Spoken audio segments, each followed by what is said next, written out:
Okay, so welcome everyone back to our weekly Bhagavad Gita sessions, and we had a break gap of couple of weeks when we visited Jagannath Puri Dham and uh, and had lots of great memories of that visit. And having completed that, we now started talking about Vrindavan Dham already. We are started discussing what we are going to do in Vrindavan. Yesterday's Nautam Prabhu session would have given you some highlight, some hint as to what's going to come up in Vrindavan. And so this is blissful life. Go from one dham to another dham, and in between chant the glories of Lord and remember Lord, cultivate remembrance of Lord through various means. That's the best life, best of all lives is this. So hope we can use 1 hour, 1.5 hour today to cultivate further our remembrance of Krishna and develop affection for Krishna through our discussion. So I'll just share the screen.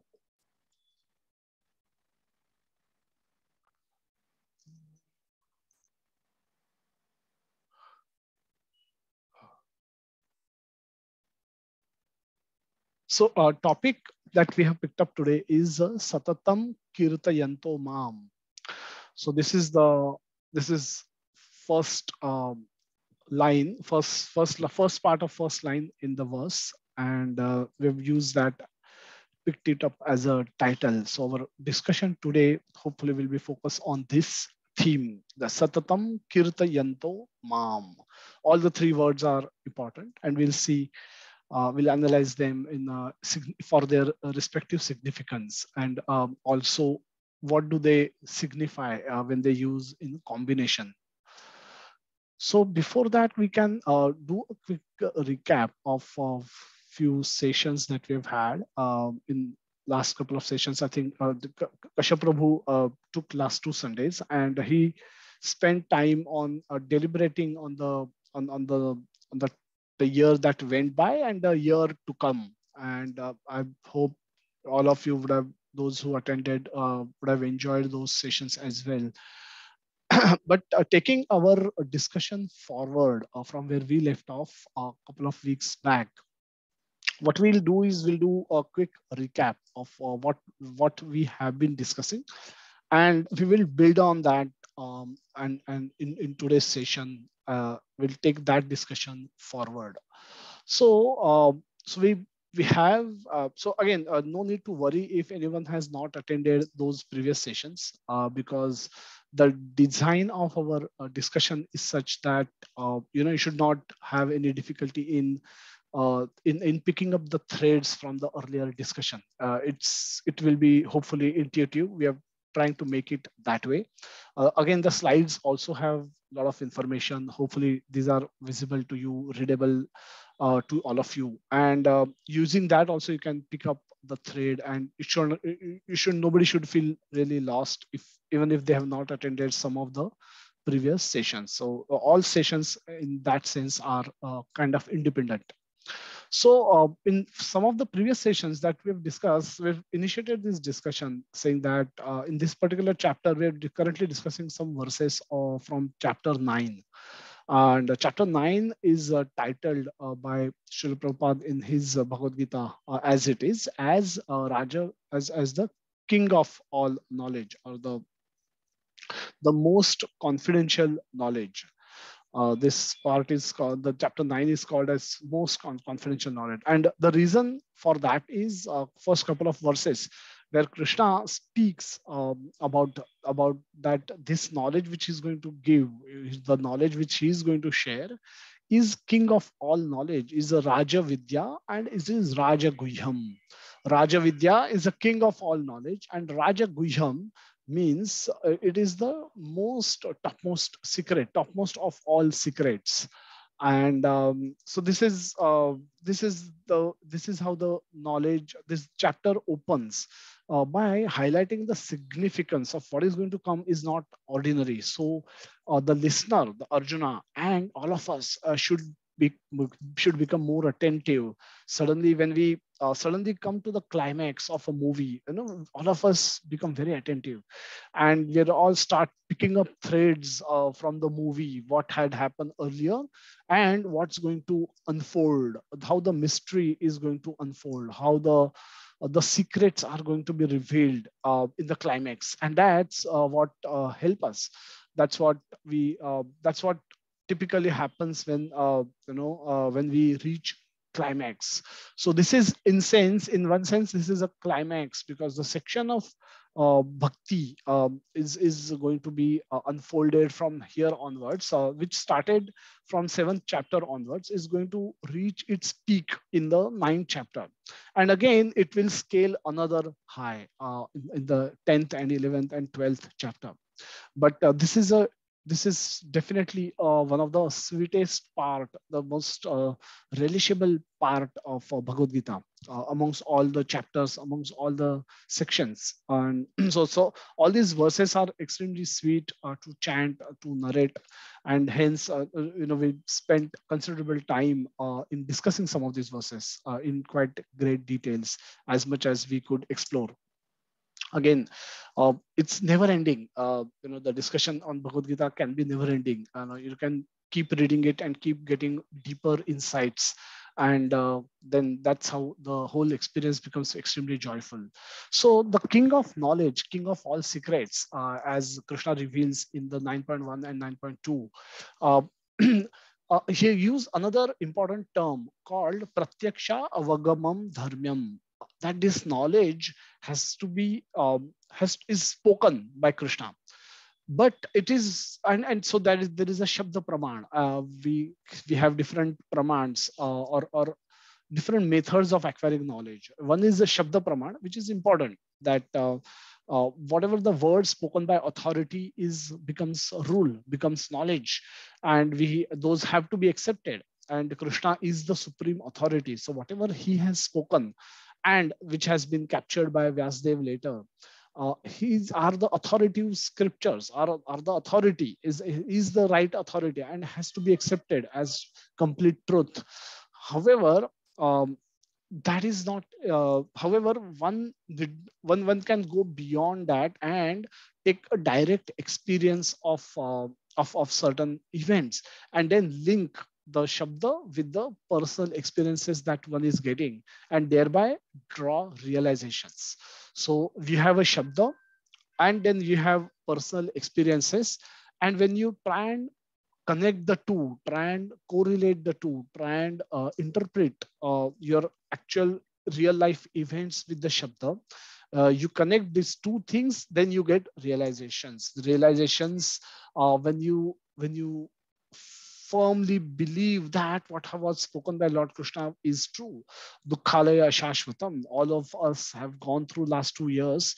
There's no need for us to now teach that this world is full of miseries. One goes, another is waiting for us to capture. And so the Dukhalaya Shashvatam is now, when we see these events, and when we know the Shabda that Krishna has label this world as Dukhalaya Shashvatam, we understand that it is true. We get realization that what Krishna has spoken is true. We might have had earlier, we might have had accepted it as word coming from authority, but now with personal experience, we now have complete faith or complete full conviction in the words that was now spoken by Krishna. So similarly, so the pratyaksha avagamam dharmyam. So it has to be understood by direct experience. It can be understood by direct experience.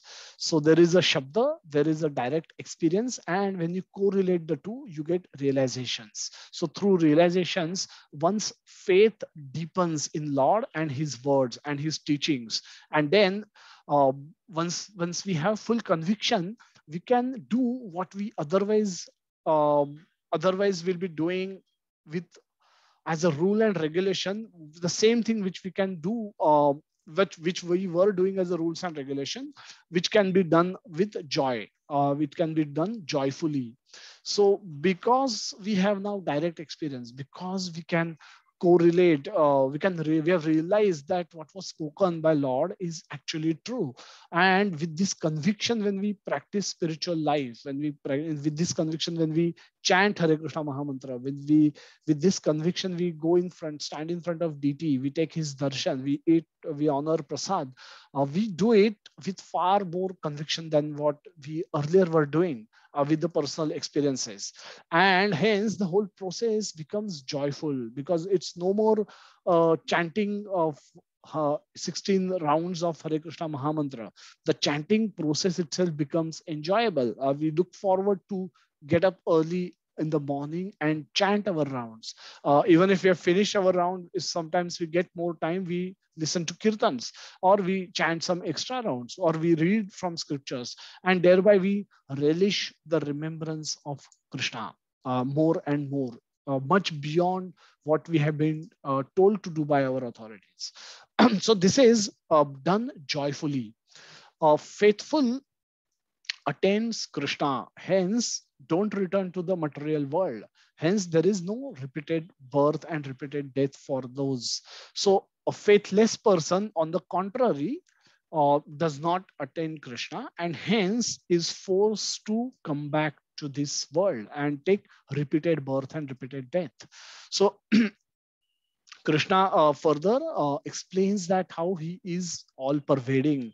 He is the source of entire creation, but he is separate from it as well. He has created it, and it is to fulfill the desire of all the souls who wish, who had a wish, who had a desire to enjoy independently of Krishna. And to fulfill their desire, Krishna created, manifested this world and sent those souls to the world.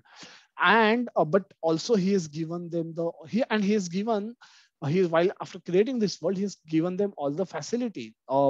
This world was a dark place, so he made arrangements of sun and moon so that there can be light partially in this world.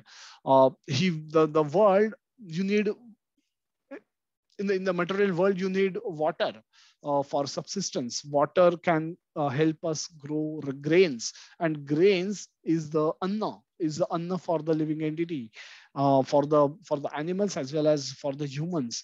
And the vegetation is required so that the oxygen cycle can continue. So there is a water cycle, there is an oxygen cycle. All of those were set up perfectly, and they are working since time immemorial. None of us really have ability to switch a button and make sure that the sun rises. It's been rising on its own, and it's been rising on its own because Krishna has arranged for the same. So he's created this world. He's made all the facilities and made those available to us so that we can try and enjoy independently. But he has also given the scriptures so that once you are tired of uh, this effort of repeated enjoyments, or tired of trying to enjoy independently of Krishna, once you understand that your real joy, real pleasure, your real shelter is Krishna, and real happiness is in attaining Krishna, then you should have a facility to approach Krishna also. And for that, we have scriptures. So Krishna has also given us scriptures using which we can break the cycle of birth and death, break the bondage of karma, break free from the accumulated fruits of karmas which we are bound to otherwise suffer or enjoy. And so for the scriptures are given for this reason, that there are Vedas we given, elaborate Vedas are given, which can facilitate a progression towards Krishna. Or there is a Veda Upanishads, which is given, like Gita Upanishad is given, which can give you direct access to Krishna. So as per your intelligence, as per one's ability, as per one's attachment for enjoyments, how one can, how much one can, take up Krishna consciousness, depending on every person's need, he can follow a particular path. And there is provision made for everyone, right from a gross materialist who does not believe in God, to a person who wants to, who wish to practice Kevala Bhakti or pure devotional service towards Lord, there has been facility given for everyone, and everybody is covered in this spectrum. And that's what Krishna says. But Krishna says that I, even in spite of me having created this facility, I am independent. I am independent. I'm not involved. I don't have any personal agenda against anyone. So people who, those who are suffering, it's like a prime minister who has created a system of created a system whereby whereby he has written law, and he has created jail, and he has appointed a court, and then there are policemen. Now anybody who breaks law, who becomes criminal, the law is written, is made available to all the citizens. But anybody who breaks law willingly is subjected to a criminal investigation, and the police catch him, he present him in the court, judge sent him to sentence him to the to the jail. And in the jail, policemen, the same who brought him to the jail, they will beat him up. So there is suffering. The jail, so the so the criminal's point of view, from the criminal's point of view, he's suffering because these policemen are coming day and night, morning and evening, and beating them up for the crimes which they had done. So but the beating causes suffering to the criminal. So the policeman who is beating up the criminal is the immediate cause for suffering. The judge who wrote sentence according to the written law, according to which he was put into the jail, is the remote cause. And the prime minister or the king of the nation who has created this whole system, or who has created the law, who has created the jails, who has appointed the judges, and who is also paying for the policemen, is the ultimate cause. So you have, for every suffering, we can relate it to the remote cause, which is, in case of a criminal, it is the policeman. There is an immediate cause, which is the policeman. There is a remote cause, which is the judge, because of whom he landed in the jail. And there is an ultimate cause, which is the prime minister, or the king of that was nation. So similarly, Krishna has created a system, and he's ultimate cause. He's ultimately responsible for everything that's happening here. And for our sufferings, our bad karma and the reactions which become now due becomes my immediate cause.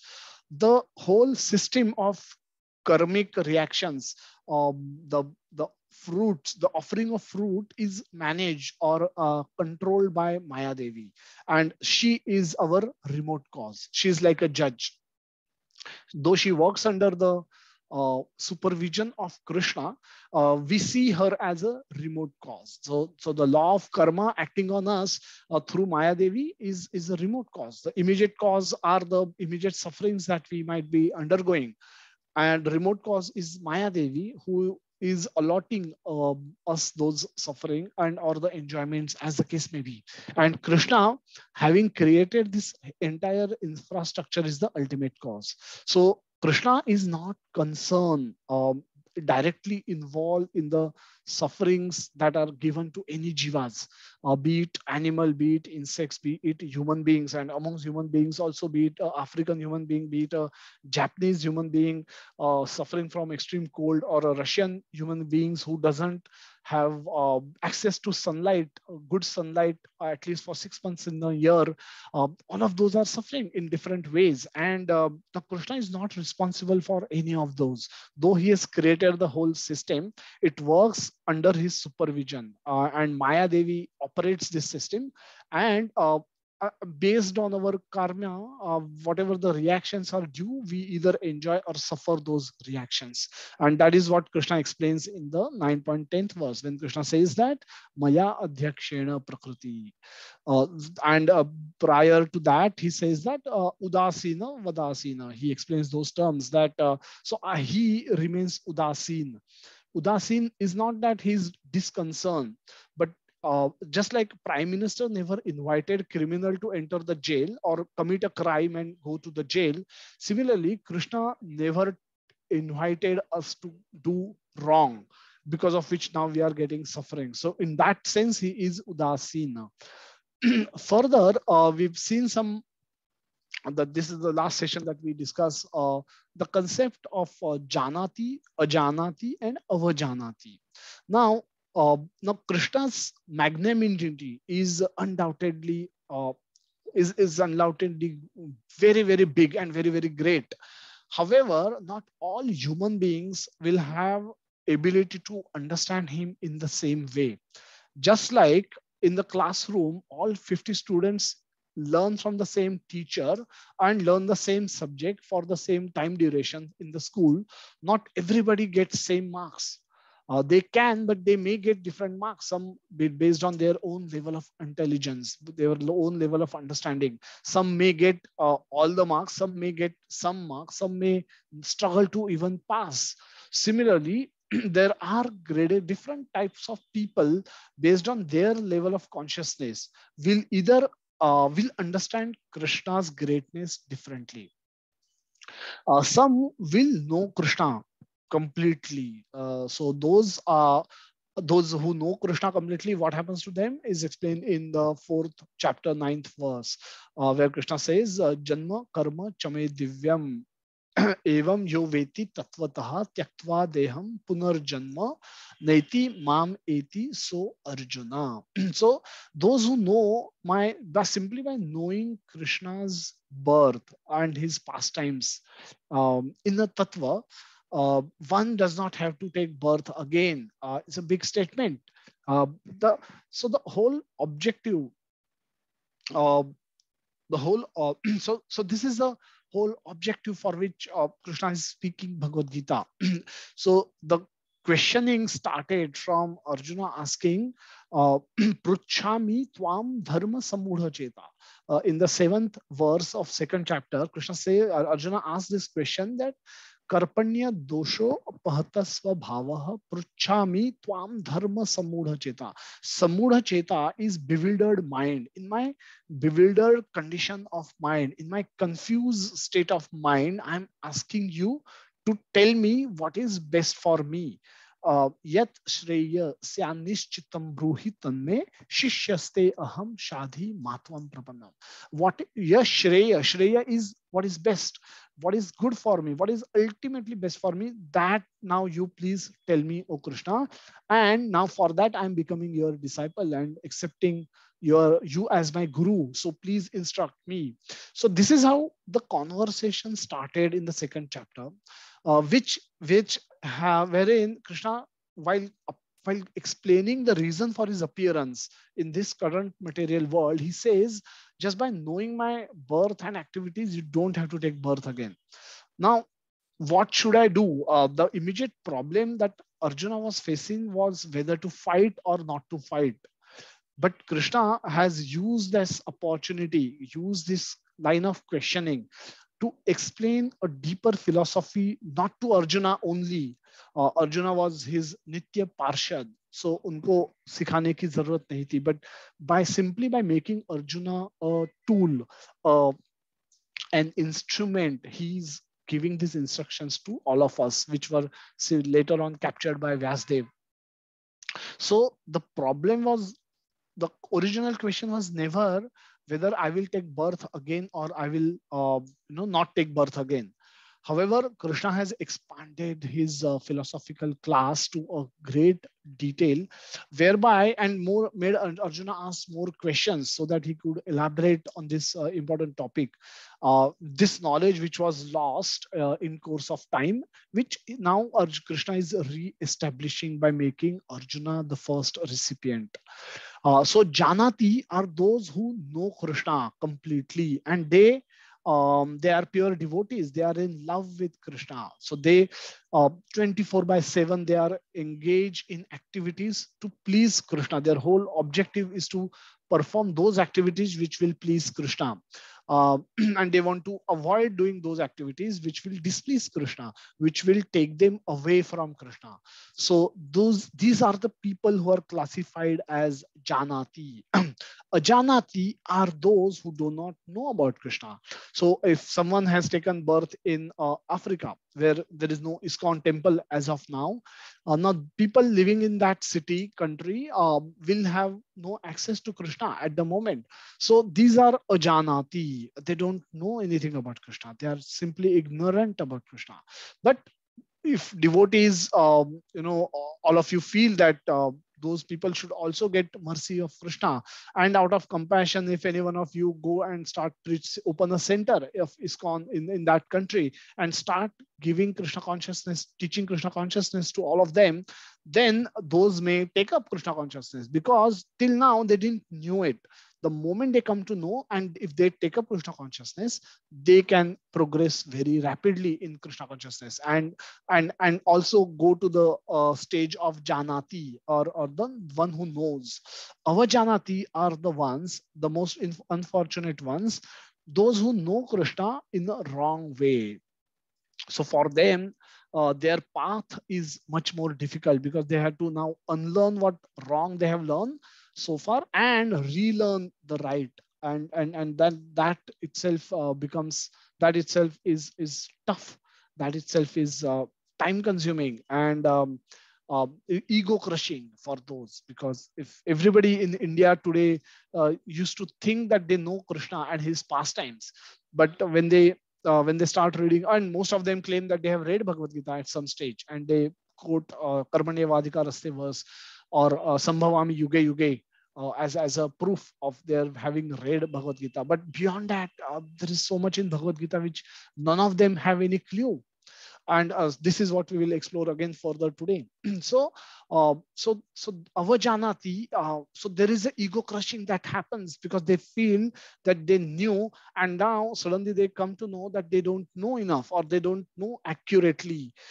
They used to think Krishna as just another human being with some mystic qualities, and then Krishna says, no, I'm not that. I'm appearing as a human form for the purpose of playing my pastimes, but I am eternal. I am Avyayam. I am Adi. I am most oldest person. I am the cause of all causes. For me, there is no cause. Now, this is a big statement, and for them to accept this require some mental adjustment, and that could happen in 1 minute, or in one lifetime, or may not even happen over many lifetimes. So this is what avajanati, the fate of avajanati is. So those who, they also, if they offend by mistake, they start offending Krishna, then again they create bigger misfortune for themselves, because then their path becomes further more difficult. So one may not be aware and may not be offensive, but if one is offensive, then that becomes more, their path becomes far more difficult, and then all their efforts for whatever they must be doing do get defeated. And this is what Krishna confirms in 9.12 verse. So another verse which we'll cover today, two verses we'll cover today, and very interesting verses coming up, and we'll see what do they say and what do they mean, and how we can apply them in our day-to-day life.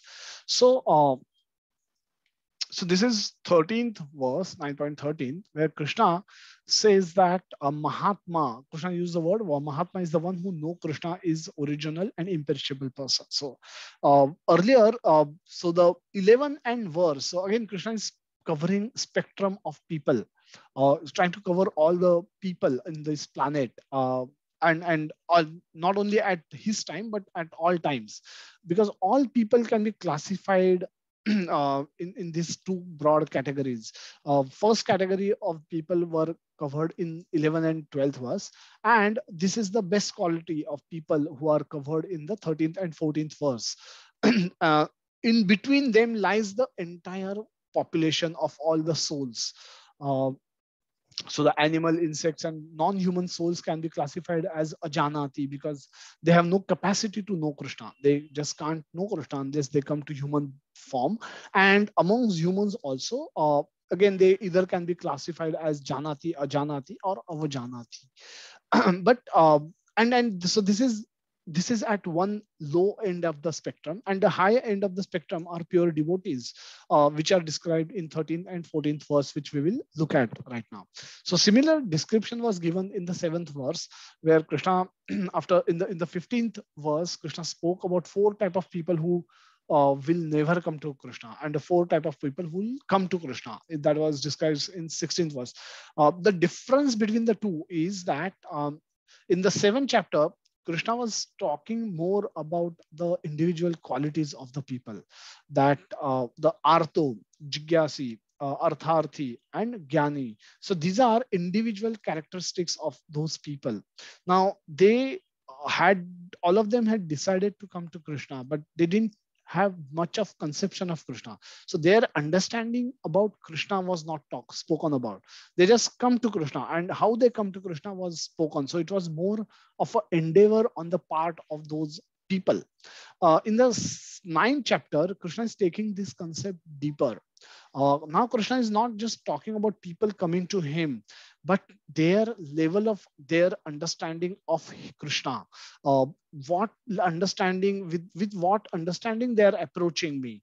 That with what is the level of understanding that these people who are all these people level of understanding about Krishna and his position that these people have, is what is being spoken about in the 9th chapter. So to that extent, what was initially spoken in the 7th chapter is that same concept is taken deeper in the 9th chapter.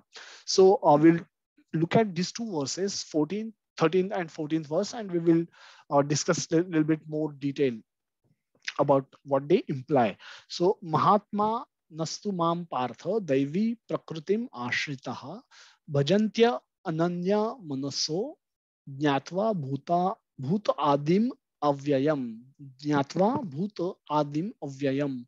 So महात्मानस्तु mam partha. So the translation says, the O son of Pratha, those who are not deluded, the great souls, are under the protection of the divine nature. They are fully engaged in devotional service because they know me as the supreme personality of Godhead. Adim and Avyayam. Adim is original and Avyayam is inexhaustible. Adim, the Bhuta, Bhuta means all the living entities. Gyatva Bhuta, that amongst the Bhutas, he is the Adim. And Adim is the origin. Amongst the entire creation, he is the original. And Avyava means inexhaustible. He is imperishable. So that's the position of Krishna. So Anadir, Adir, Govindam, Sarvakarana Karanam. So, and then what they do bhajantya. Bhajantya is again the concept which will be spoken in the next verse also, and where we will see a detailed explanation for the same. Again, important word is Daivim Prakritim Ashritaha. So we'll see how that is used by Srila Prabhupada in the purport. So Mahatmas know Krishna is original and imperishable person. So this is the theme of this verse, and they know this theme, and therefore they devote themselves to the worship of Krishna. They become pure devotees of Krishna without any motive. They simply love and serve Krishna. It's simple. So this verse, in this verse, the description of Mahatma is clearly given. Now, we use the word Mahatma for describing a political person, a famous political person, or a social worker, or could be something like that, and that's the connotation that we have. However, the Mahatma word has specific meaning because it's used by Krishna in Bhagavad Gita. So it cannot be imported and applied to something which does not fit this description. And therefore, Prabhupada clearly start this purport of this verse itself by saying that this description of Mahatma is clearly given. And so this word, hence this word should not be ordinarily used in our day-to-day life. We shouldn't call every another person as Mahatma, because Mahatma is been defined, and anyone who fits this description can become Mahatma, not otherwise.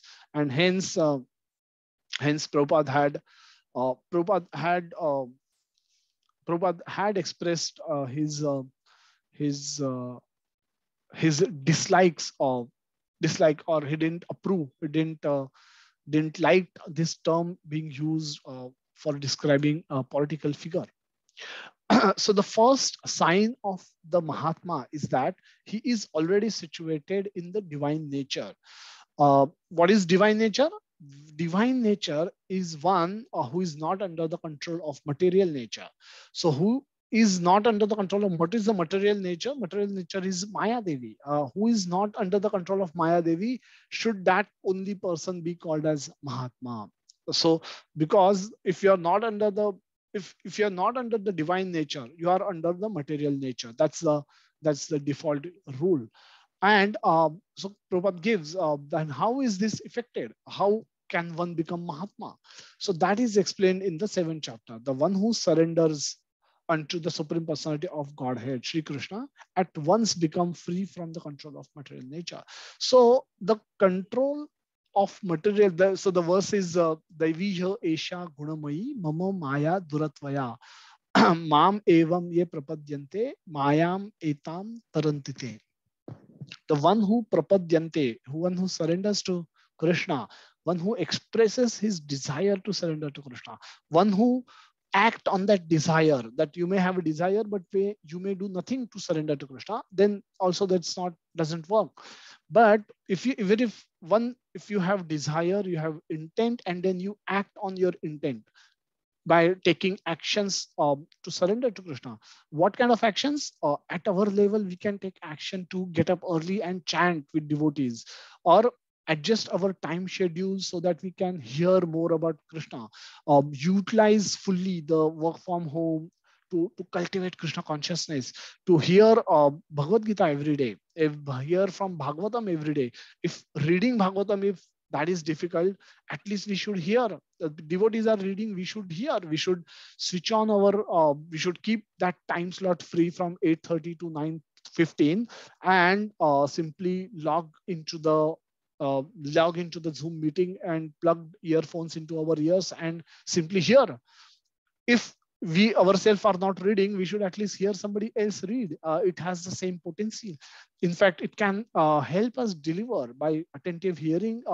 Can itself help us deliver from this material world. That's sufficient. So, prapadyante doesn't have to happen at the age of 60 or 70 or 80 when we have nothing else, nothing to offer to Krishna. Prapadyante happens when we have capability to do something for Krishna. Now today we have ability to sleep till 8 o'clock, but we may want to get up at 6 a.m. or 5:30 a.m. and chant along with the devotees our fixed quota of rounds. If we are chanting 8 rounds, we should increase it to 16 rounds, because that's what Acharya has defined. Acharya Srila Prabhupada has defined.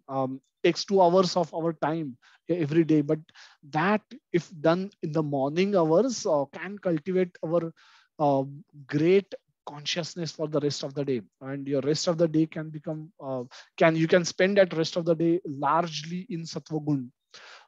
If you have chanted few rounds with the devotees in the morning, if possible all the rounds.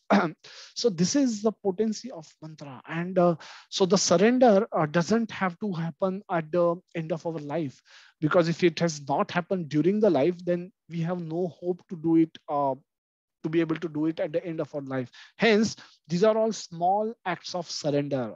Getting up early, keeping time out for sadhana, adjusting our schedule in such a way that we hear Krishna Katha wherever and wherever it is spoken. Utilize uh, all our skills in serving Krishna. Utilize all our available time in hearing about Krishna, in talking to the devotees, in inquiring up from devotees, in associating with devotees. That's how we cultivate remembrance of Krishna. So this is, anybody who has done that act of surrender. It doesn't happen in the big way, one big bang surrender, that may not happen. But small acts of surrender, when they done consistently, build on our mindset, and then we gradually can become free from Maya. And such is the divine nature. Prabhupada had that nature, and then he's writing it, but he himself demonstrated that nature, that he was not under the influence of Maya, despite of all difficulties. We'll see that in coming verses, but we'll talk about it at that time. But uh, suffice it to mention that he himself was that Mahatma. So he qualified the description of Mahatma. So Prabhupada further goes on to say that that is a qualification. One can become free from control of material nature as soon as one surrenders to Krishna. That is the formula. The Mahatma does not divert his attention to anything outside Krishna because he knows perfectly well that Krishna is the original supreme person and cause of all causes. There is no doubt about it in his mind. So, such a Mahatma or a great soul developed through association with the other Mahatmas, pure devotees. How can this confidence be developed? We can be developed by practicing Krishna consciousness in association of devotees or other Mahatmas. So we get that confidence from them. We get that faith from them. We have our own realizations, but we get that faith from them. And then that's how, by associating with great souls, even we have a possibility of becoming, going becoming free from the clutches of Maya at some stage. So pure devotees are not even attracted by Krishna's other features, such as four-arm form, Mahavishnu. They are simply attracted to the two-arm form of Krishna. The next verse, Satatam kirtayanto mam yatantascha drudha namasyantascha mam bhaktya nitya yukta upasate. This is a theme that we'll speak about a little bit more later. Satatam kirtayanto mam. So what do these devotees do? So those Mahatmas, what do they do?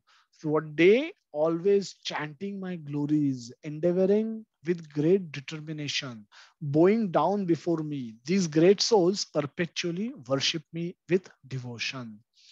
Remember, we started with Pruchami Tvam Dharma Samudha Cheta. From there, we have come to this place where Krishna is saying Satatam Kirtayanto Mam Yatantascha Dridavata. He's talking about a pure devotee who is always engaged in Kirtayanto Mam, chanting the glories. The Kirtayanto is a broader term. The Kirtan that we do at home or in the temple is one form of worship.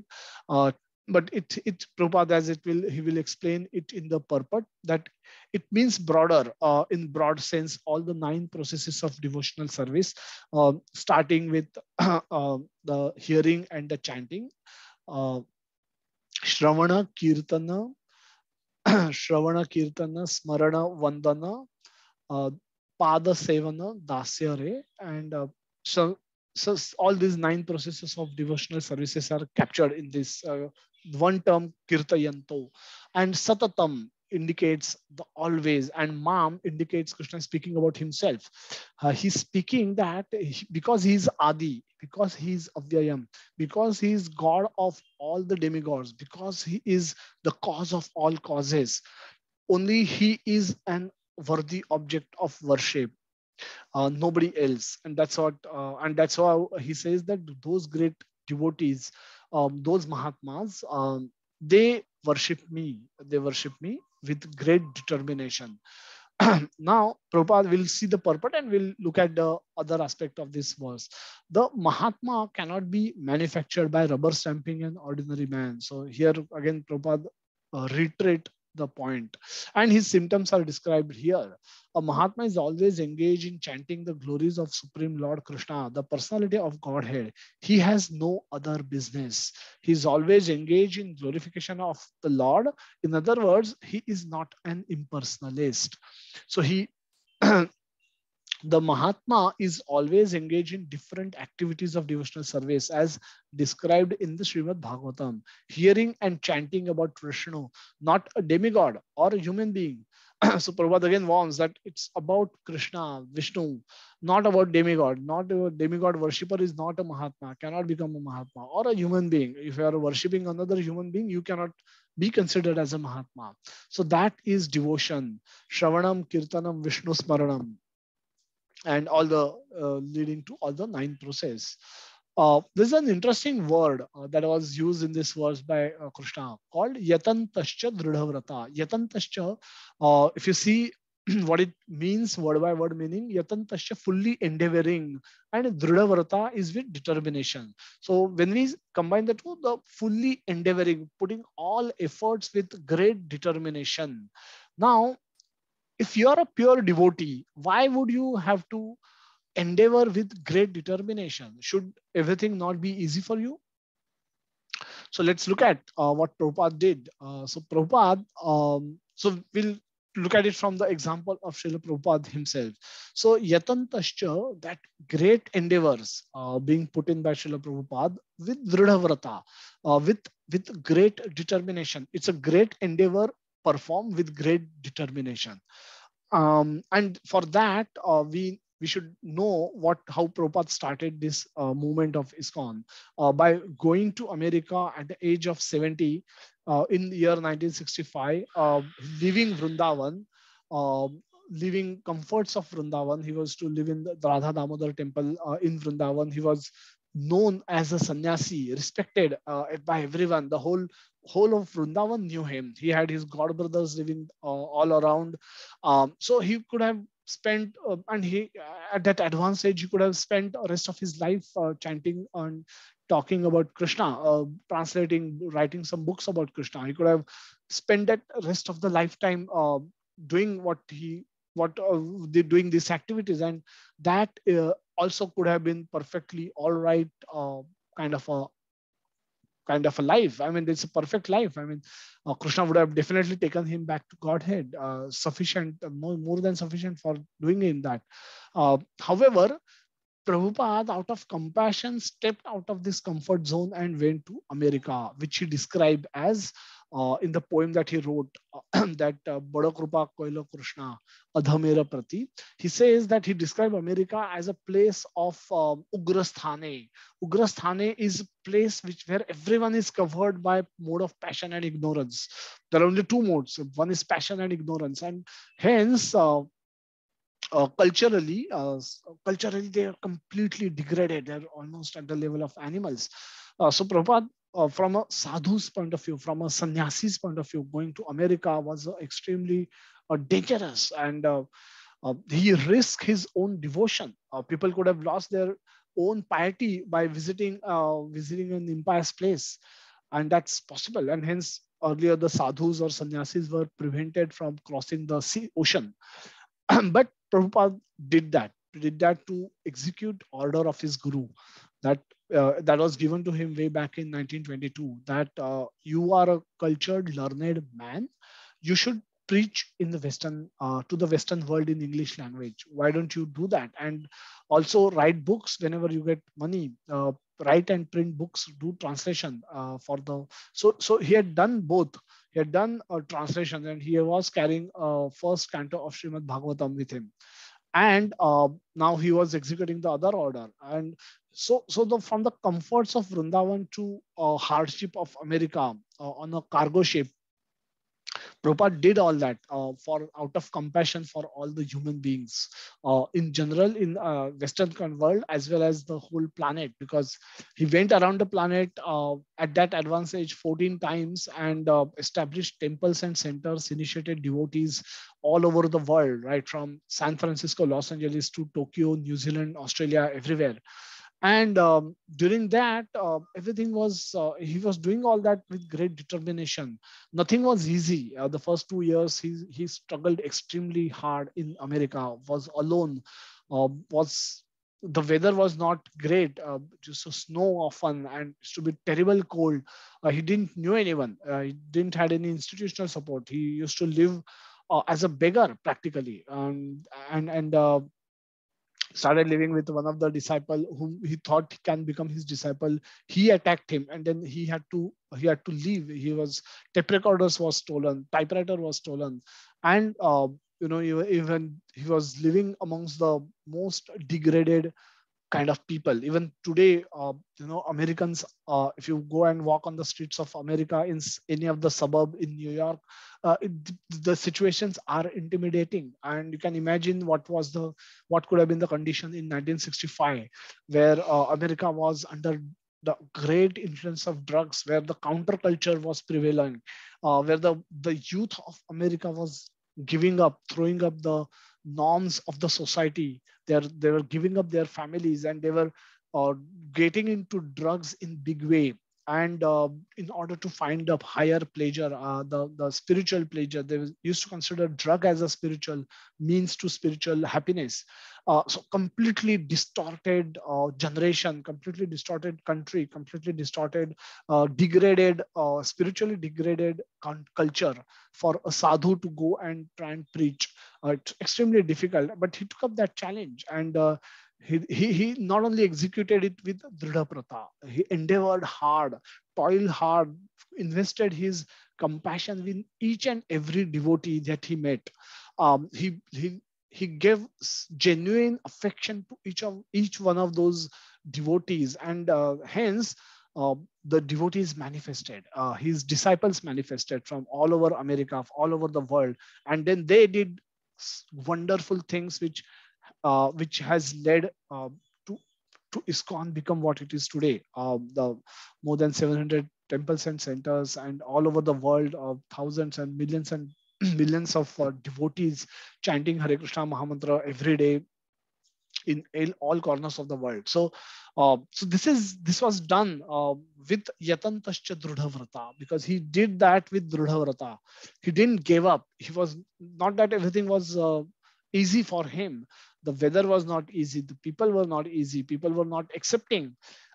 Indians today struggle to give up meat eating. What to speak of Americans who were only eating meats, had no other food, conception of food at that time. So Indian, though they come from Vedic culture, they have background, the Brahminical culture. Those people sometimes struggle to give up meat eating. What to speak of how just imagine how it could have been for the Westerners to give up meat eating, and what to speak of other intoxication, illicit sex, and gambling. The other, the four regulatory principle. But he didn't compromise. He spoke what was needed to be spoken, and the disciples manifested, and the wonderful disciples manifested, and they took this movement all over the world. Namasyantascha mam bhaktya, paying obeisances. Krishna says, pay obeisance. My devotees pay obeisances to me. What is the significance? Prabhupada, with great endeavor, he used to pay obeisances to whenever he used to go in front of deities. So whenever he used to go in front of deities, he used to pay obeisances with all his effort. Now it was not easy. He was old man, he had all kind of physical problems, and despite of all that, he used to bow down. Not only just bow down, he used to put sakshan, dandavat pranam wherever he used to go in front of deities. So it's significant, completely. It's extremely important. Wherever we go in front of deities, we should pay obeisances. Whenever we go in front of Srila Prabhupada deity, we should pay obeisances. Whenever we meet senior devotees, we should pay obeisances, not only by words, by emotions, but also physically, because that's important, that's needed. Let's take a pause. Let's talk about how do we understand, what is the significance of this word, Satatam Kirta Yanto Mam. Satatam Kirta Yanto Mam. So what is the significance of this word? When Krishna is started this verse saying that Satatam Kirta Yanto Mam. How do you all understand, or what understanding can you get when you hear this term, Satatam Kirta Yanto Mam? Hare Krishna, Prabhuji. Hare Krishna, Chaitanya Prabhu. Hope you are doing well. Yeah, fine. Okay. So Satato Kirtayanto Mam, it means that always keep remembrance of me, and always keep my name on your mouth, so that you will always be blessed with my auspicious blessings to get through this world. Okay. Anyone else? Prabhuji, Sainath here. Yes, Sainath Prabhu. Hare Krishna. Hare Krishna. Satatam Kirtayo Mam means always engaged in hearing and chanting of Lord Krishna. So that is Satatam means always. Kirtanto means chanting and hearing. Mam means oneself, God himself. So always doing chanting and hearing of Lord Krishna. Always engage in Okay. devotional service to Lord Krishna. Yeah, nice. Any Hare why? Krishna Prabhuji. Yeah, Hare Krishna Guruji. Hare Krishna Vikas Prabhu. Yeah, Dandavat Pranam Prabhuji. Yes, Dandavat Um, Pranam. Yes, Prabhuji. So this verse has come in succession to the definition of Mahatma. So I hope, means in my understanding, that what Krishna is telling, that this is to be done to get the pure devotional service, and only a Mahatma who is on the level of that, who has conquered his senses and who is above this material possession, he can be in this, means he can be in this mode, that who can continuously chant the name and continuously talk about the glories of Krishna. So that is what I could get from this. Hare Okay. Krishna. Hare Krishna. So nice understanding. So you're saying that if it is this verse sound like more like Kirtaniya Sadahari. That Chaitanya Shikshashtakam says that that Trunadapi Sunichena Tarorapi Sahishnuna Amanina Manadena Kirtaniya Sadahari Satatam Kirtayanto Mam. So yeah, that can be one understanding. Thank you so much. Anyone else want to say anything? Hare Krishna Prabhuji. Hare Krishna Vedat Prabhu.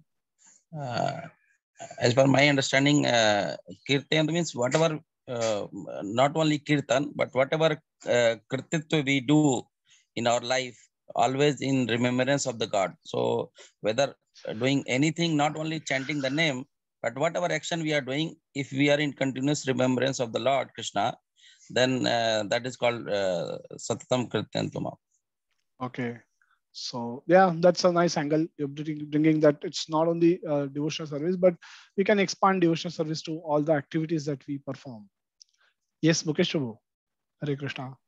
हरे कृष्णा प्रभु जी, दंडवत प्रणाम। दंडवत प्रणाम। प्रभु जी इस वर्ष में जैसे कि भगवान ने कहा कि सततम कीर्तन तो माम, इसका अर्थ जैसे सभी प्रभु जी ने बताया उसमें वही है कि भगवान कहते हैं कि जो मेरे गुणों की महिमा कहे। कीर्तन का अर्थ यानी उनके गुणों की, उनकी लीलाओं की जो महिमा हमेशा रिमेम्बर करता रहे और मुख से अपने भाववाणी विचार क्रिया से जो है वह भगवान की सतत, मतलब हमेशा जो है उनके विचार में, मन में, भाव में भगवान का ही कीर्तन चलता रहे, उनकी में महिमा का, किसी से वो टॉक भी करे, किसी से बात भी करे तो उनकी लीला का बखान करे, गुण का बखान करे। तो यही अंडरस्टैंडिंग प्रभु जी इस ना पर्टिकुलर शब्दांश से मिलती है। हरे Krishna. Hare Krishna.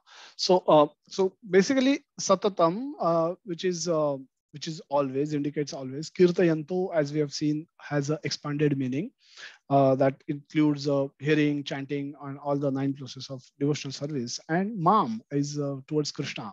So let's look at how we can understand this a little bit in more detail.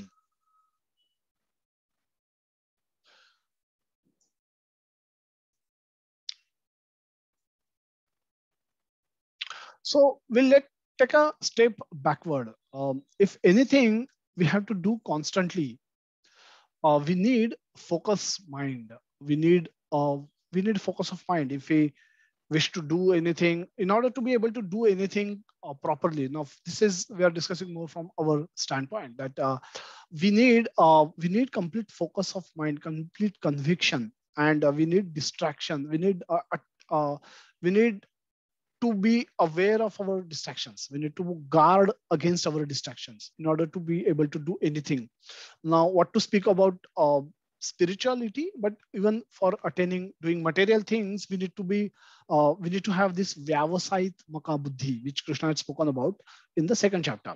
So Krishna says that Vyavasait Maka Buddhi Ekeha Kurunandana Bahushakhainantascha Buddhayo Vyavasainam. So it is important to have a focused mind, a Vyavasait Maka Buddhi, to achieve anything substantial in life. Now, anyone in the next verse immediately couple of verses later, Krishna says that Bhogeshwarya prasaktanam taya apaharata chetasam. So anyone whose mind is too attached to bhog, or that is a sense enjoyment, and aishwarya or opulence, anybody whose mind is attached to these two things and is bewildered by such things, then for such person, performing any activity with focused mind is difficult. So, for example, we have our Miss Universe. Now, she would have had to control her urges, control her desires, control her senses, if in order to be able to win that title, to put in so much effort in order to win that title.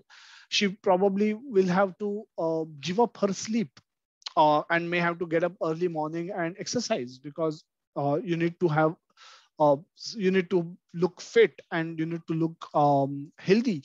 So and then you need to give up so many eating options which could be which could add to your weight, which could be your favorite items, but which you couldn't enjoy, because in order to be able to because why all these austerities were done, why all these this could have been done. Anybody who could not have controlled her senses could not have even become Miss India, what to speak of becoming a Miss Universe.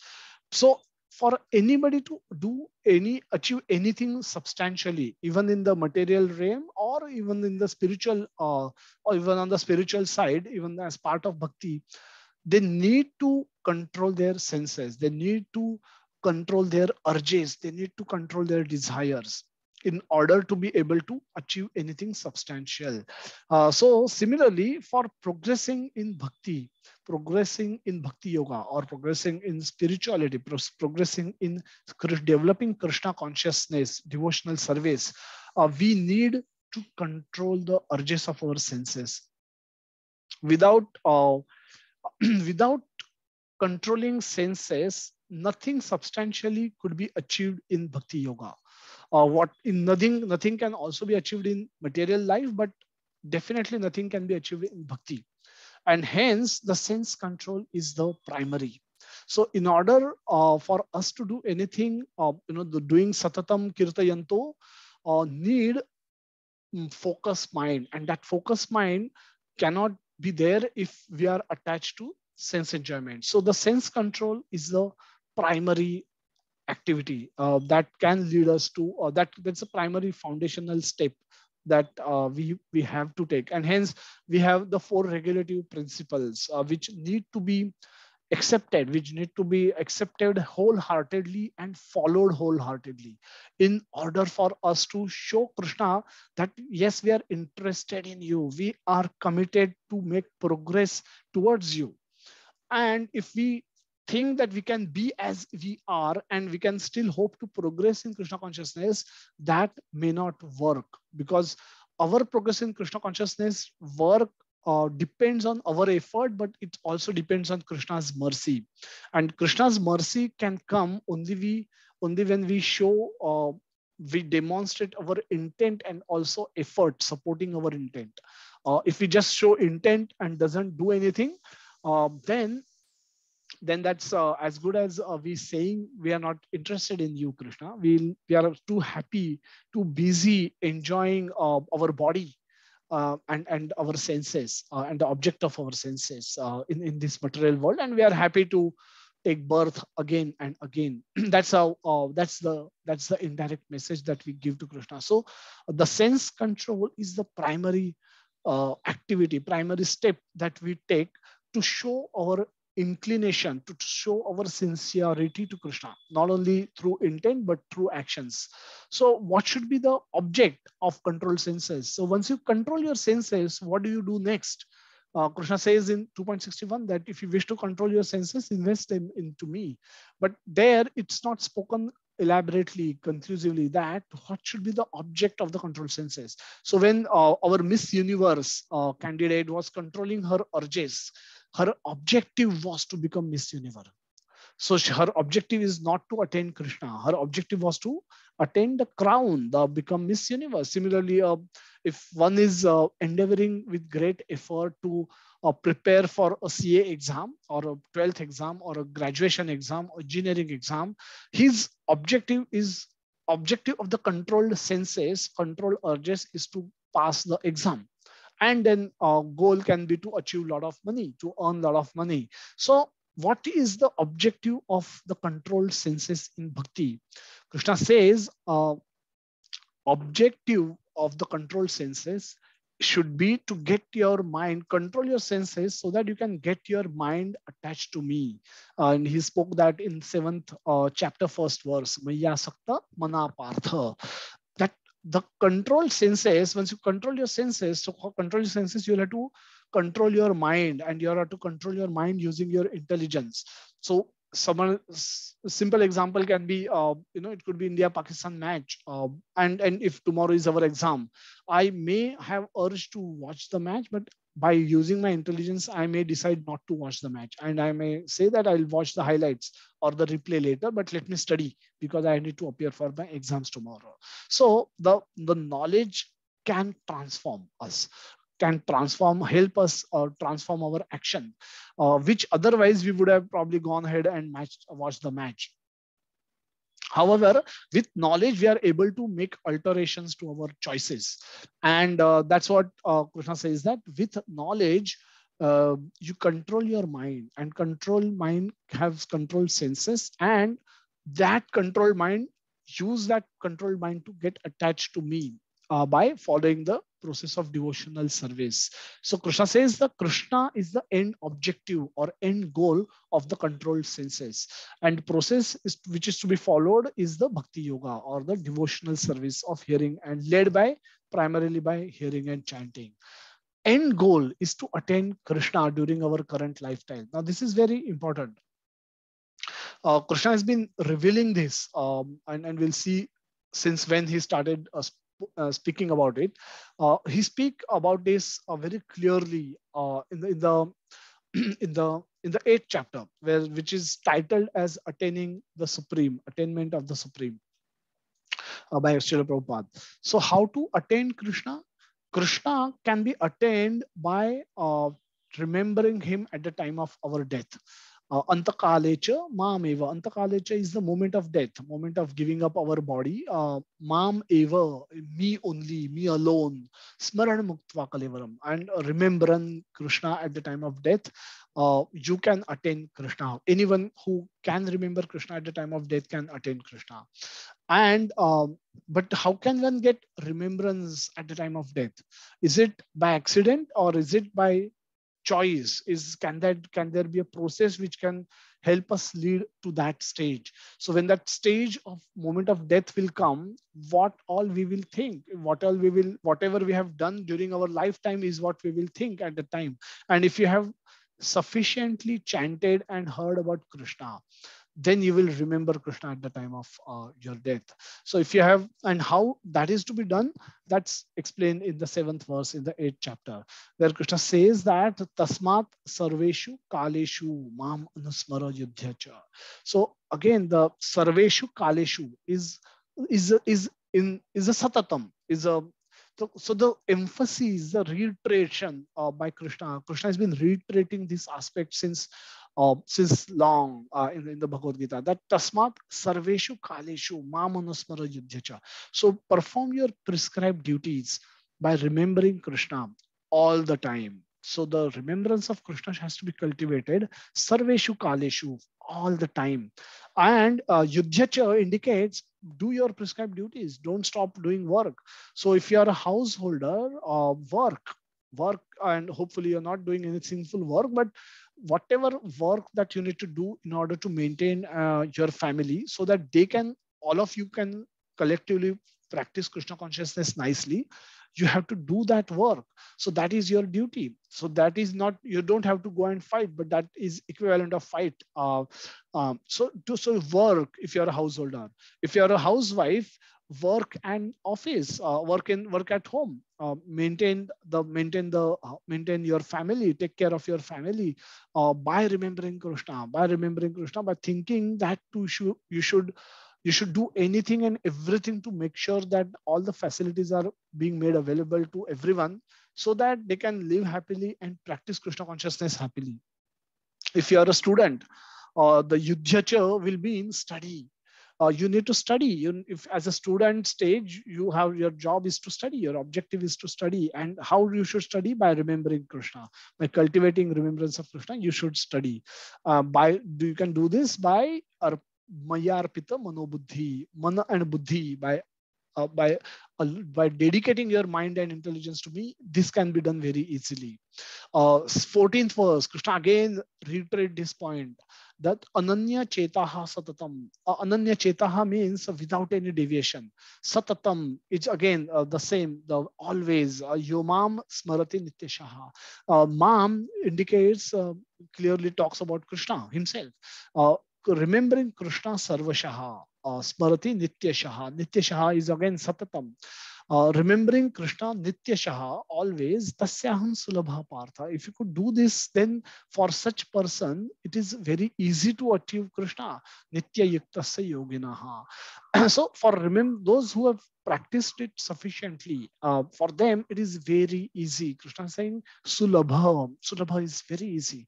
So therefore always remember Krishna without deviation, so that the attainment of Krishna becomes very easy. Now, why to attain Krishna? There could be a question that satatam, ये सब करने का मतलब we have to attain Krishna, but why to attain Krishna at all? We should attain Krishna. Krishna has given this concept that your problem, Arjuna, is not as simple as should you fight or should you not fight.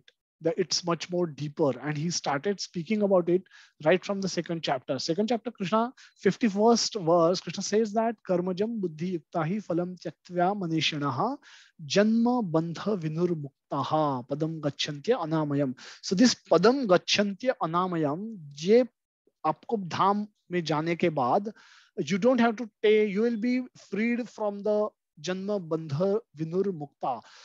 This janma bandha is a bandhan. Janma bandhan means is a bondage, bondage of birth, and wherever there is birth, there is death. So bondage of birth and death, vinur mukta, you have to become free from that. Now this is the conception that was introduced in the 51st verse of second chapter itself. And that time Krishna has not spoken great in detail about himself, but later on in the 8th chapter, he's brought out that same concept and elaborated it further, saying that mam upetya kaunteya mam upetya punarjanma dukhalayam ashashvatam. That once you attain me, you do not have to take birth again in this dukhalaya and ashashvatam, this house of misery. जैसे पुस्तकालय होता है, which is house of pustaka, or granthalaya, dukhalaya. This is the dukhalaya. The dukhalaya is house of misery. And ashashvatam, everything here is temporary. Adya antavanta kaunteya na teshu ramate buddha. In the 5th chapter again, Krishna says that everything has a beginning and an end. Therefore, O Arjuna, wise people don't delight in these activities. Which activities? Yehi samsparsha ja bhoga dukkha yonaya evate. So those activities which gives you pleasure by contacting senses and the sense object. Because they have a beginning and also the end, and hence intelligent people does not delight in them. So similarly, Krishna says that mam upetya punarjanma dukhalayam ashashvatam. So those who attain Krishna, those having attained Krishna glory, they do not wish to now come back to this place of misery. And then in the next verse, Krishna says, 21st verse in the same chapter, that yam prapya nivartante tadhamam paramam mama. So again, that parama gatim and dhama paramam mama is connected. The parama gatim, sansiddhim paramam gatim, is connected with tadhama paramam mama. Now he's taken that concept deeper, further, in more clarification, that attainment means what? Attainment of Krishna means going to Krishna's dham, which is param. Tadhama paramam mama, it is Krishna's dham. And you go to that dham, and then you don't, which means you don't return to Dukhalayam Ashashvatam. And is the Dukhalayam Ashashvatam only on this planet? Krishna says no. Abrahma Bhuvana Loka Punaravartino Arjuna. Abrahma Bhuvana Loka means right from the planet of Brahma to the planet of Patal and the hell, which is the lowest planet, the highest planet and the lowest planets, and the earth, Bhuloka, is in between. So he says right from that to this, the right from the topmost to the lowest most, everything gets punaravartino, everything gets there is a repeated birth and repeated death on all the planets. So everybody dies. Brahma has death, demigods have death, and the planet below Bhuloka also has repeated death and repeated birth. But Krishna says, Mam upetya. Mamupetya tu kaunteya punarjanmana vidyate. But once you surrender to Krishna, Mam upetya, again tu kaunteya punarjanmana vidyate. It's a very clear statement where Krishna is reminding that if you surrender to me, Arjuna, you don't get birth again. And he repeats this in the 9th chapter, 3rd verse. Aprapyamma nivartante mrityu samsara vartmani. That those, if you happen to be a faithless person, then you will not get me. And what will happen? You will return back to mrityu samsara vartmani. You will return back to this samsara, this material world where there is a mrityu. There is a mrityu, there is birth and there is death. So anyone who does not have faith cannot attain Krishna, and therefore he returned back to the cycle of birth and death. So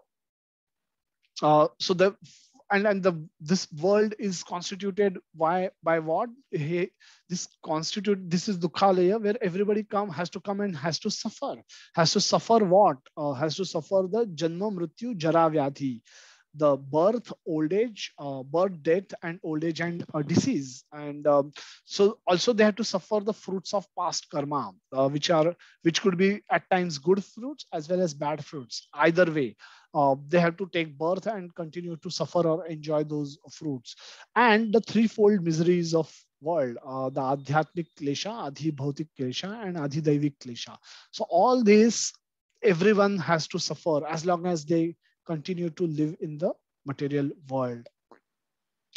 But why? One may ask, why daily? Why should it not be left to a chance कि एक दो बार कर लेते हैं? Daily भी 16 माला क्यों करने का, जिसके लिए 2 घंटा लगता है? डेली सुनने का क्यों, जिसमें another 1 hour goes in hearing? उससे on top of it, you expect us to read also sometimes Bhagavad Gita. Then no, what kind of why is so much emphasis on satatam, or such a emphasis on nitya satatam? Why is that emphasis always? Because Daiviya Esha Gunamayi. This is the verse which we spoke on. That if we leave any room for Maya to enter our consciousness, she will enter, because this is her domain. This is her area of influence. This is her karma bhumi. This is her kingdom. So the material world belongs to Maya.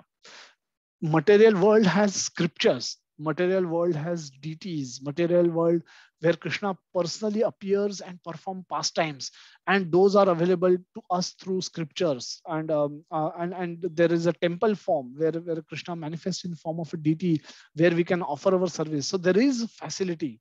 There is facility to elevate our consciousness, to learn about Krishna and to devote ourselves to Krishna and to attain Krishna ultimately.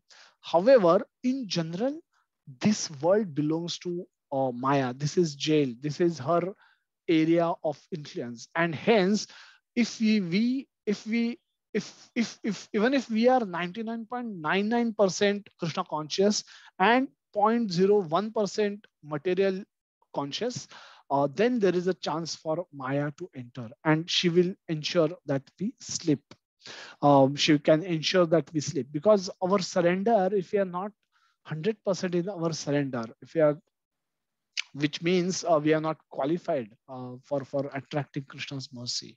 So in order to avoid falling under the illusion of Maya and start believing that, go back to our old consciousness that this world is not such a bad place, this is an enjoyable place, and then to avoid that happening, we need to cultivate constant remembrance of Krishna by taking full shelter in surrendered mood.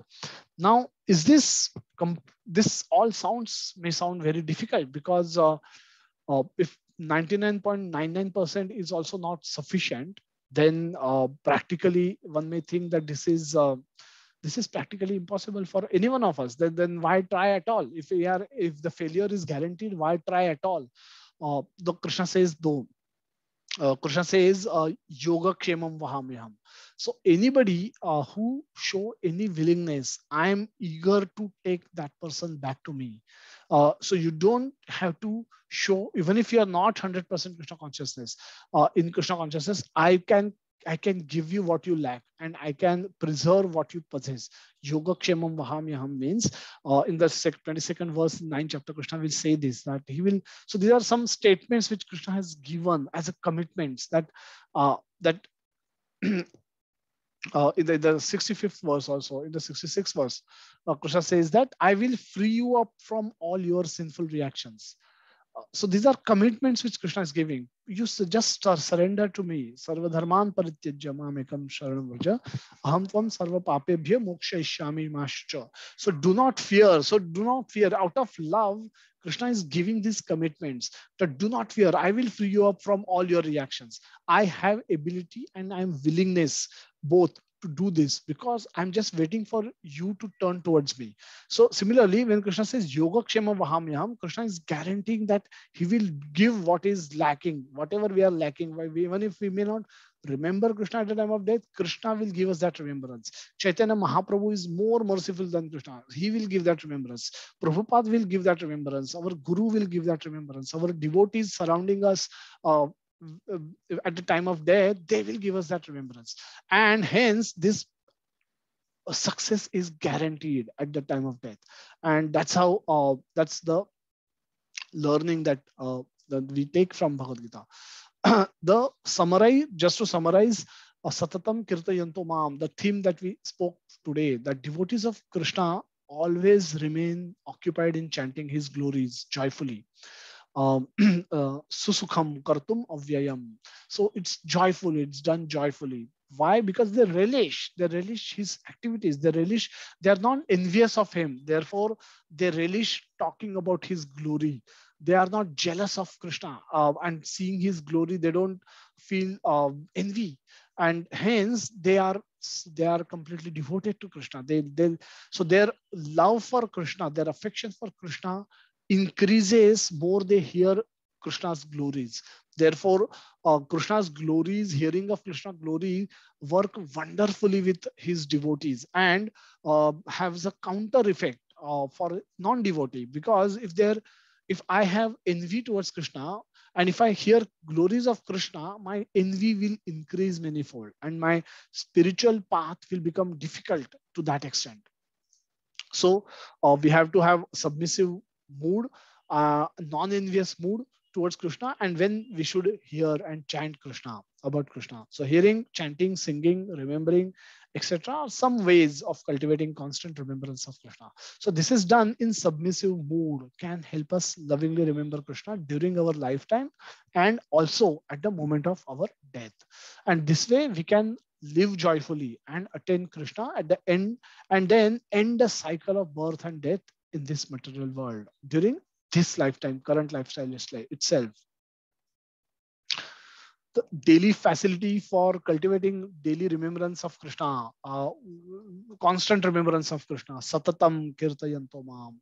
So one is in the morning, one is in the evening. We spoke about this, and there are more over weekends on Saturdays and Sundays. So we have to endeavor, we have to get up early. So we don't have to wait for that one big bang of surrender where I will give up everything for Krishna. That can happen and that can come at right moment. But these are small acts of surrender. So get up early and chant, join the japa session on Zoom and at this ID. Join the 8:30 reading session of Bhagavatam, because reading alone can become difficult, can be challenging, can be, it can be boring at our stage. We may not have ability to relish Bhagavatam on our own if we read. So, but when we read it, when we hear it, devotee read Bhagavatam, that devotee is relishing Bhagavatam, we relish that Bhagavatam because our desires are triangular at times. We seeing those devotees relish the reading of Bhagavatam, we develop taste for reading Bhagavatam. And same goes for Bhagavad Gita. So we started with first chapter of Bhagavad Gita from 1st of January. So we are still not far. Probably would have covered in 9 or 9 verses of Srimad Bhagavad Gita. So all of you are welcome to join that section from which starts at 9 a.m. So 8:30 to 9 is reading of Bhagavatam, and 9 to 9:15 is reading of Bhagavad Gita. Everything happens on the Zoom. So we'll stop here, and we'll see if anybody has any questions on the topic that we discussed today.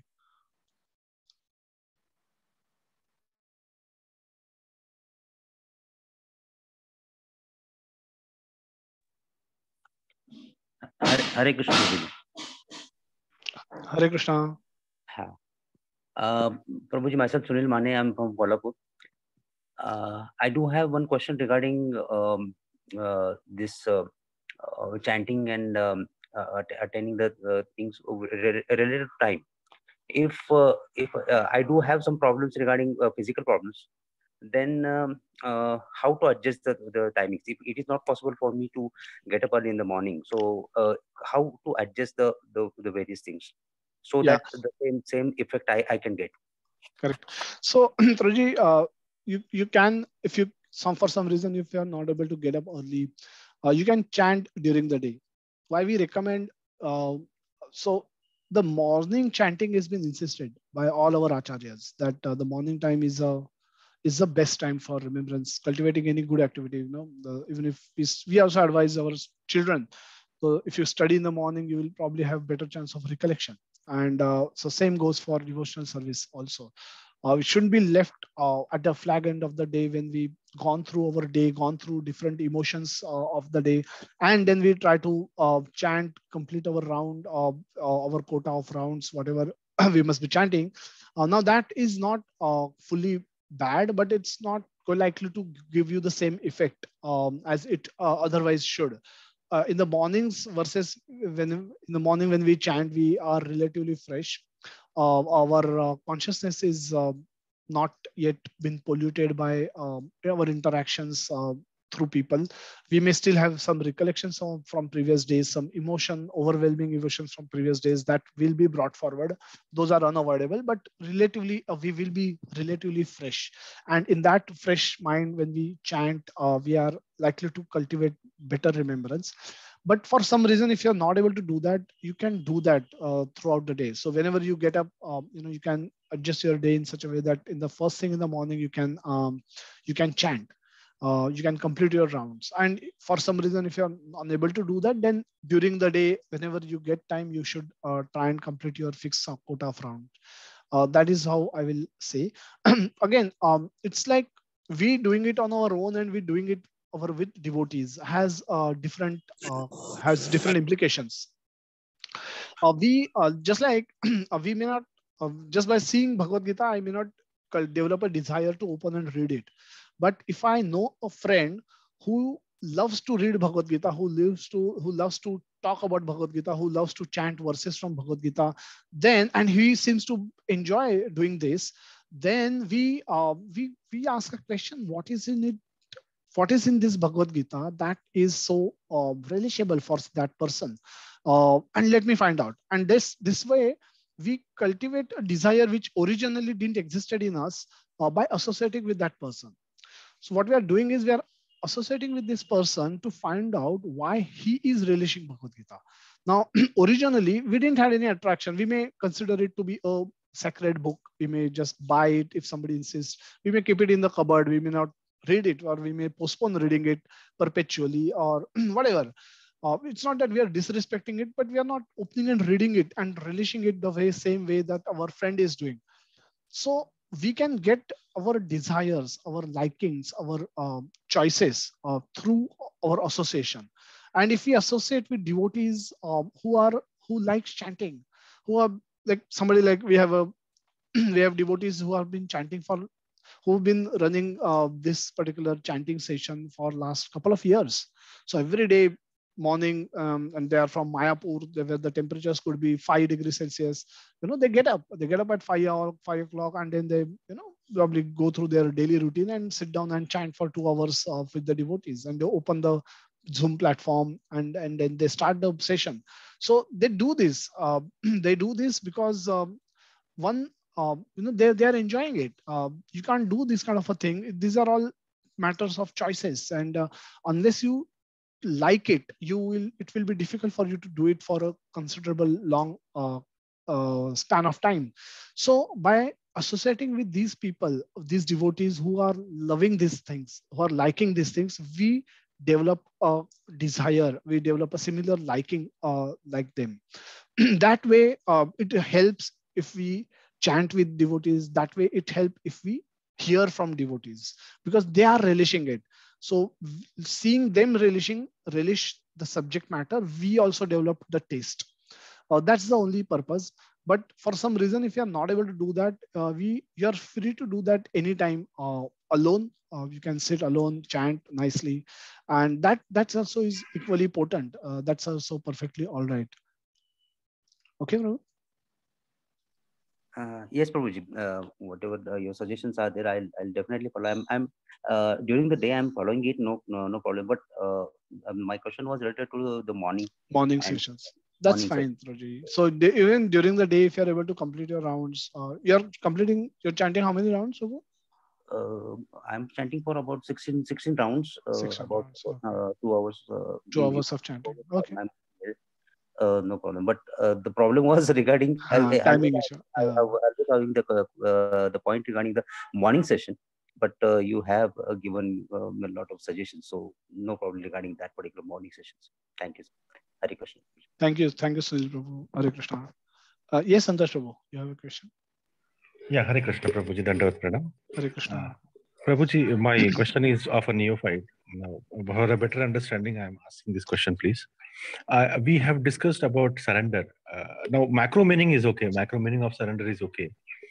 I wanted to know the micro meaning of surrender, Prabhu. Okay. So, so it will come through the broader actions. The broader actions where we set aside.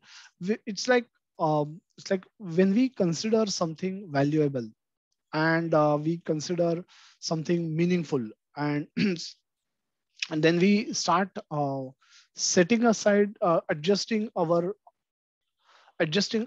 schedule, adjusting our environment to accommodate that valuable thing. That's how the act of surrender begins. And so at a micro level, I may even theoretically accept what has been spoken by scriptures as true. Even theoretically, that's also a step towards Krishna. So the three topics which are discussed by scriptures, where only the information is available in the scriptures, not anywhere else, because there we have to accept Shabda Praman as the only proof. So these are topics of origin, topics of values, and topics of purpose. So all the three comes from scriptures. The Bhagavad Gita give all these three: the origin and the value. What values should we all we live with our life with, and the purpose of life. What is the purpose? What is the whole? Why this whole facility is created? What it is supposed to mean? We live life with so much precise planning, and we execute our plans to the T, and we achieve so much, and then there come a moment of death where we are forced to give up everything and get out. And it just doesn't make sense. If everything in the world makes perfect sense, if everything that we see, we can, right from the planetary system to the smallest atom, everything can be analyzed, everything can be you can view the structure of atom under a microscope, and you can write a thesis on it and become a doctorate. And so everything, the smallest to the biggest, everything has perfect meaning. You can predict the movement of planets today. Now, now everything is so systematic. If everything is so great, why the death has no explanation? Why the death occur? The death becomes the biggest disturber, disruptor of the entire plan. We may have the biggest plans, and the moment of death comes and those are disrupted. So the purpose is only to create plan and execute till we die, or can there be a bigger purpose of life which is not revealed through the scriptures? So that is what we go to scriptures for. So once we understand, once we even at least theoretically understand the objective given by the scriptures, the purpose we borrow from the scriptures, and then we start acting on that purpose by making, so in order to accommodate that purpose in our life. Now it didn't existed before we went to scriptures. This purpose didn't existed in our life. So once we get this new purpose, we have to make changes in our current lifestyle in order for this new purpose to get accommodated. In our current scheme of things, before reading Bhagavad Gita, I didn't had the purpose of cultivating remembrance of Krishna by hearing and chanting and by performing all the 9 processes of devotional service. Now when this was missing, then there was no time left for this, correct? In my daily schedule, my yearly plan, there was no plan for visiting temple. There was no plan to get up early and chant. There was no plan to read books. There was no plan to go to Vrindavan or Dham or for going yatra. Not that I was not going on vacations. I was going to Disney World, but I was not thinking of going to Vrindavan. So because that was not my purpose. Once I get this new purpose, which I get from the scriptures, which I borrow from the scriptures, and I at least theoretically understand and agree to it, because this is aparushya, because this nobody can, this is not available otherwise through outside the scriptures. This is not available. So hence we have to depend on scriptures to borrow this purpose. Once I get this purpose, then to fit this purpose into my current schedule, I have to make some adjustments. I have to carve out certain things which I was doing.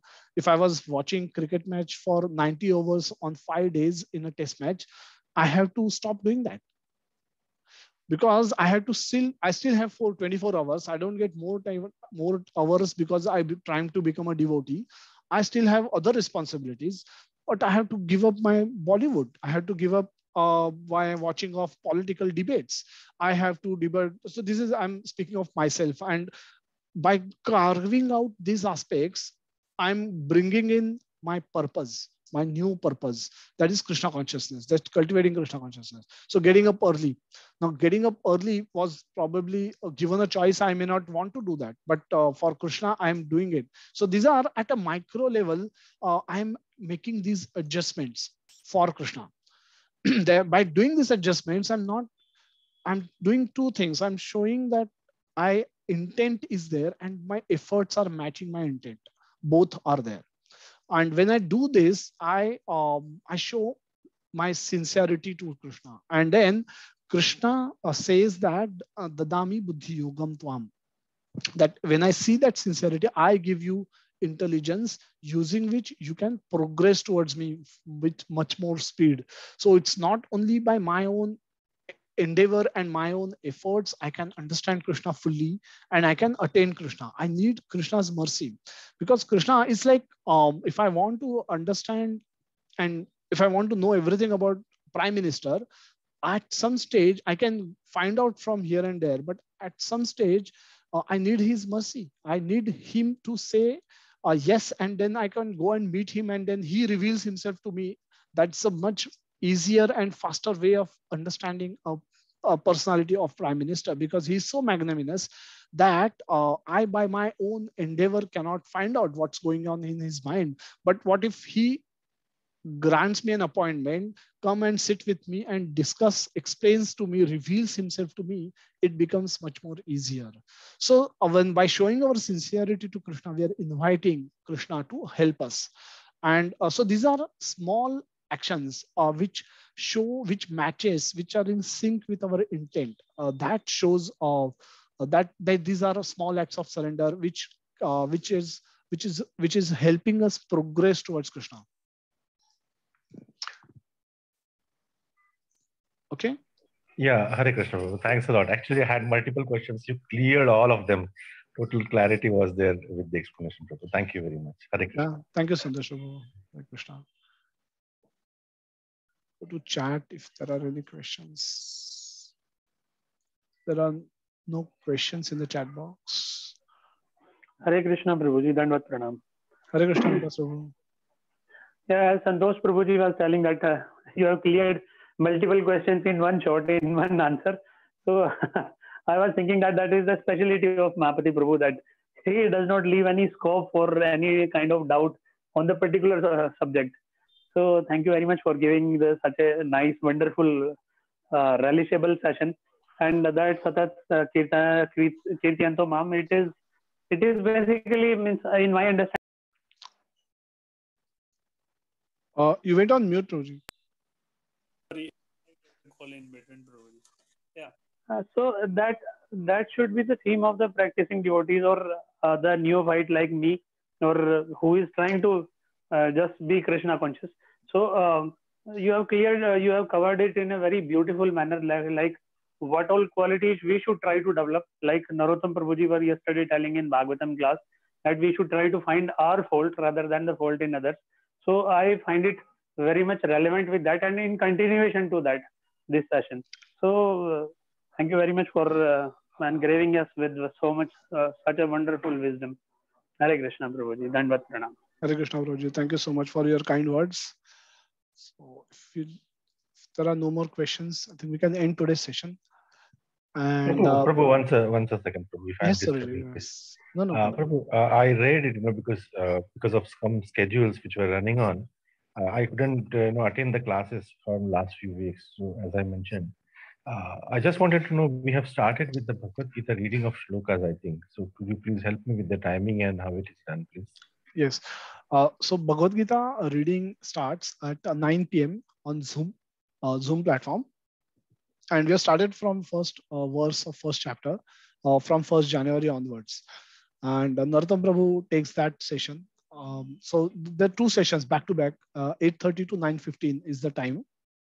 And so I'll share the Zoom call details on the group. Hope you're there, right, on all the groups. So we publish this daily. So it's a common Zoom link for chat, for chanting as well as evening session.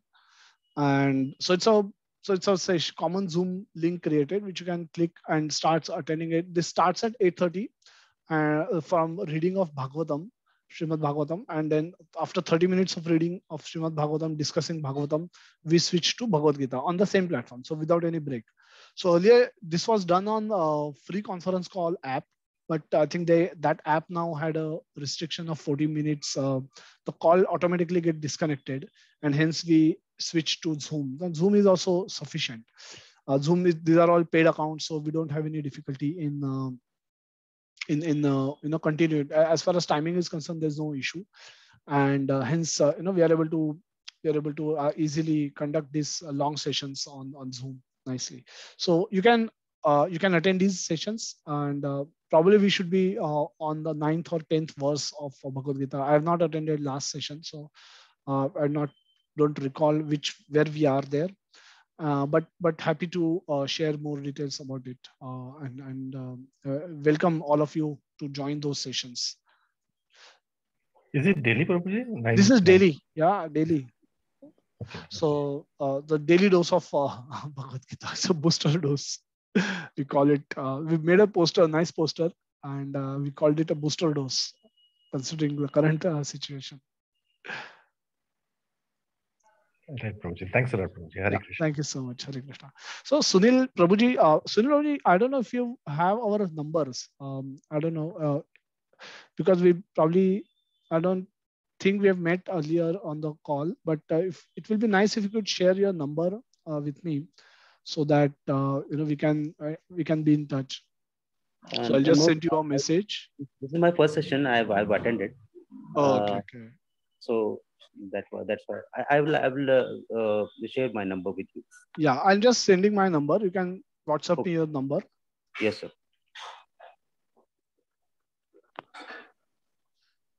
Yeah. Anybody new on this session, please feel free to share your number with us or send us a direct message, so that we can stay in touch, because that's how the devotion increases. That is how we expect. We wish to talk to devotees. We wish to understand their difficulties, and we wish to share Krishna consciousness with them in a proper way. That's how it can be done if we are able to speak. And this is best done in a classroom environment, but this is an immediate alternative to classroom, where we meet on Zoom platform. But nevertheless, if conversation always helps clarify doubts which we could all have, so that we can practice Krishna consciousness without any doubt wholeheartedly. So that's the idea. So feel free. I'll just send my number to everyone's benefit. So anybody who wish to share their number, please feel free to do that. Share this number. Yeah. So we'll end today's session. Yeah. Thanks, Vinod Prabhu. Thank you, Prabhuji. Thank you. Yeah. So everyone have safe week ahead, and we'll meet next Sunday with a new topic, and we'll continue to relish the verses of Bhagavad Gita more. Hare Krishna. Hare Krishna, Prabhuji. Hare Krishna, Chaitanya Prabhu. Hare Krishna. Hare Krishna, Prabhuji. Thank you, Prabhuji. Hare Krishna. Hare Krishna, Puru Prabhu. Nice to see you. Hare Krishna. Hare Krishna, Prabhuji. Hare Krishna, Vikas. Hare Krishna, Prabhuji. Hare Krishna, Mataji. Hare Krishna, Prabhuji. Hare Krishna. Hare Krishna, Prabhuji. Hare Krishna, Mataji.